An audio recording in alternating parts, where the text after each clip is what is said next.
자, 안녕하십니까. 김성훈입니다. 자, 오랜만에 또 뵙습니다. 영상을 녹화하는 날이 3월 7일 금요일인데요. 시장이 난리도 아닙니다. 오늘 아시아 시장에서는 우리나라 시장은 그래도 약간 좀 선방을 했다라는 느낌은 드는데, 옆 나라 일본 같은 경우는 마이너스 2% 급락이 나왔고, 나스닥 시장이 거의 3% 가까이 급락이 나오면서 3월 이 주식시장 우리가 어떻게 대응을 해야 되는지에 대해서 한번 핵심만 뽑아서 준비를 이제 해봤기 때문에 여러분들과 같이 한번 살펴보도록 하겠습니다. 자, 여러 가지 이유가 있는데요. 이 트럼프 대통령 툭 하면 이제 관세 얘기를 계속 꺼내고 있습니다. 오늘도 관세를 부과하려고 했었던 멕시코와 캐나다에 대해서 또 한 번 한 달 또 연기를 하겠다라고 발표를 했습니다. 결국 이제 관세를 가지고서 얻고자 하는 것을 어떻게든 끝까지 얻어내겠다라는 어떤 의지를 다시 한번 보여줬기 때문에 관세가 진짜 끝까지 목적이 아니다라는 것을 우리는 이번에도 알 수가 있었습니다. 결국은 뭐냐면은 3월 관세는 딜레이가 됐으니까 이게 4월이죠. 4월 관세는 이미 다 예정이 되어 있었는데 결국 이제 관세 영향에 대해서 시장이 정말 모두가 다 알고 있음에도 불구하고 정말 예민하게 이제 반응을 하고 있는데, 도대체 왜 이렇게 시장이 예민하게 반응을 하는지에 대해서 우리가 좀 살펴볼 필요가 있을 것 같아요. 이 와중에 이제 10년물 금리를 볼 필요가 있는데, 보시면은 꾸준하게 내려가고 있습니다. 자, 미국 10년물 금리를 보시게 되면은 베센트 재무장관도 그렇고 트럼프 대통령도 지금 우리의 관심사는 주식시장이 아니다라고 얘기를 하고 있죠. 우리의 관심사는 뭐다?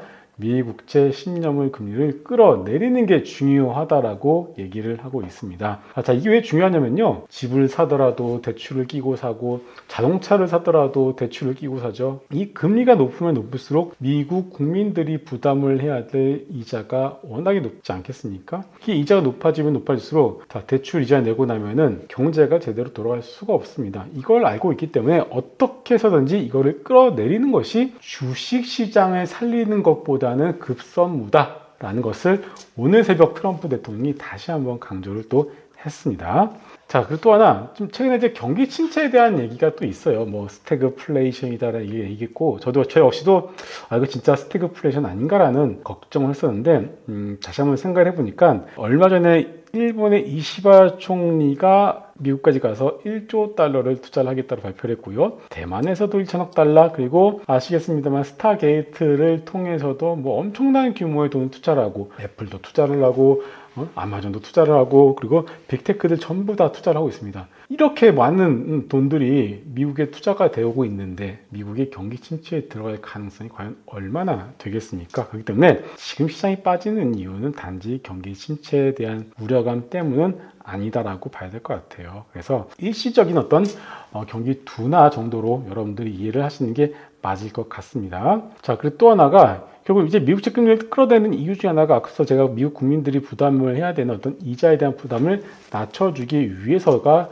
또 주된 목적이다라고 말씀을 드리는데, 또 하나는 지금 미국 정부가 가지고 있는 재정 적자가 어마어마합니다. 이거 해결하지 못하면은 지금 주식시장이 여러분들 문제가, 이거 하루 이틀 떨어지는 게 문제가 아니에요. 이거 해결하지 못하면요, 나스닥 지수 지금 18,000원이 아니라 지금 12,000원 갈 수도 있거든요. 그렇기 때문에 미국 재정에 대한 부분들을 일단은 건전화시킬 필요가 있다는 것이 가장 중요한 이유인 것 같습니다. 시장은 마음이 편안해야지 주식시장이 올라가잖아요. 근데 자꾸 노이즈를 만들다 보니까 어떻게 되죠? 사람들이 나 진짜 주식시장 싫어, 주식 싫어, 그냥 국채 살래 하니까 어떻게 되죠? 국채 가격이 올라가게 되면서 국채 금리가 떨어지는 현상이 나타나게 되죠. 그렇죠? 그래서 트럼프 행정부가 원하는 방향대로 흘러가고 있다라고 보시면 될 것 같습니다. 물론 이 과정에서 시장에 노이즈를 만들다 보니까 어쩔 수 없이 변동성 지수는 올라갈 수밖에 없고 감내를 해야 될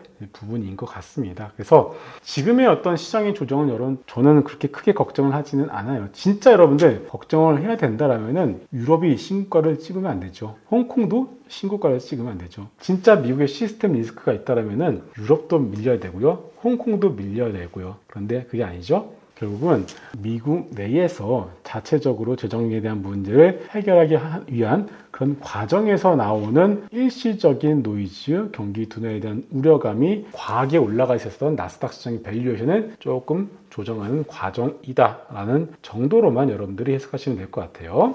다만 못 먹어도 그냐라고 본다면 또 그것도 아닙니다. 만약에 지금 보시면 달러 지수가 위로 치고 올라가는 그런 모습이 나타난다면은 그건 약간 좀 우리 이머징 국가들 입장에서는 조금 위험 신호로 작용을 할 수가 있습니다. 자, 또 하나. 자, 제가 이거를 어제 준비를 했어요. 어젯밤에 준비를 했는데 오늘 오후 2시에 윤석열 대통령이 구속이 취소가 됐습니다. 그 뉴스가 나오자마자 시장이 갑자기 밀렸어요. 야, 진짜 나스닥 시장이 마이너스 3%가 밀렸음에도 끄떡 안 하던 우리 시장이 이 내부의 어떤 정치적 노이즈가 나오자마자 그땐 조금 밀리는 모습이 나타났습니다. 그래서 일단 3월은 대통령 탄핵에 대한 결정 심판이 있고요. 그리고 야당 대표의 재판 결과가 3월 29일에 있죠. 그리고 3월 말 가장 중요한 전 종목 공매도가 재개가 될 예정입니다. 또 하나 4월 초에 보편 관세가 시작이 되겠죠. 한 달만 놓고 본다면 변동성이 정말 크게 확대가 될 가능성이 높을 것 같습니다. 그러다 보니까 이번 주에 여러분들 어떤 현상이 나타났습니까? 이마트가 오르고요, 포스코홀딩스가 오르고요, 현대제철이 오르고요. 그냥 바닥 종목이 편하다는 거예요. 근데 이들 종목들의 어떤 재무제표를 보시게 되면은 또 돈은 또 나름 잘 벌고 있어요. 그러다 보니까 1월과 2월 달에 로봇주들 많이 올라가고 바이오들 많이 올라갔잖아요. 이들 종목들인데 현금을 만들어내지 못한 채 내러티브만 가지고서 많이 올라간 종목들이죠. 이들 종목들을 일단 팔고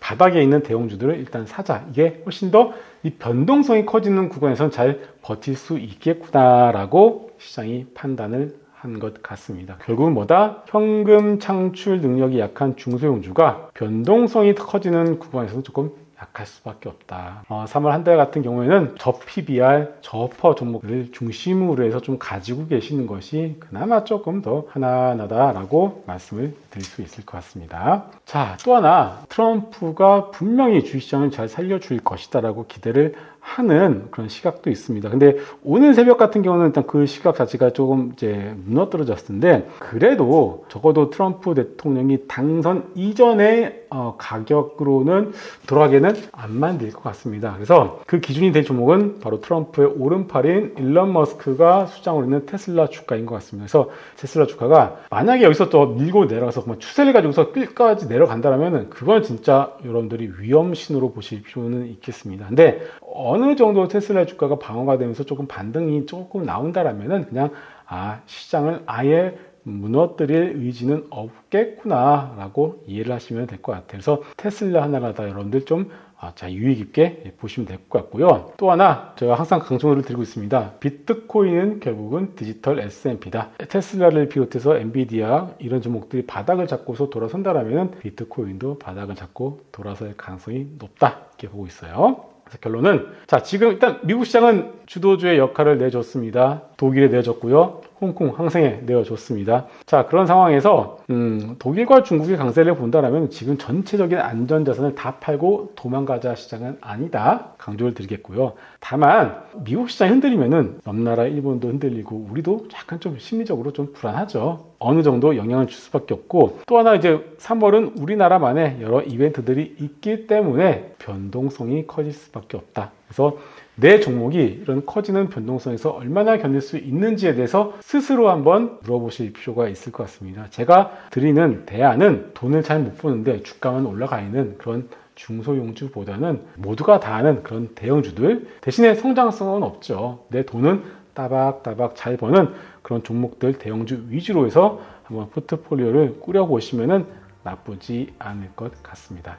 저는 오늘은 여기서 마무리를 하도록 하겠고요. 좀 어려운 시장이 있는데요. 너무 좀 올라가는 종목들에 대해서 추격 매수하실 필요도 없겠고요. 근데 내가 가진 종목들의 어떤 펀더멘탈이 정말 견고하다라고 생각을 하신다면 혹시나 투매가 나올 때 그 투매에 동참하지 않는 그런 자세도 필요할 것 같습니다. 그리고 우리 시장 같은 경우는 결국은 워낙에 외국인들이 많이 팔아놨고 올해 3월 말에 공매도가 시작은 되겠습니다만 그 얘기는 뭐냐면은 헤지 펀드들이 오히려 더 돈을 싸들고 우리나라로 들어온다는 뜻이기 때문에 무조건 나쁘게만 볼 필요도 없을 것 같아요. 그래서 희망도 가지시고요. 3월에 어떤 조정을 기회로 한번 활용해 보셔도 좋을 것 같습니다. 좋습니다. 그럼 저는 다음에 더 좋은 영상으로 찾아뵙도록 하겠습니다. 감사합니다.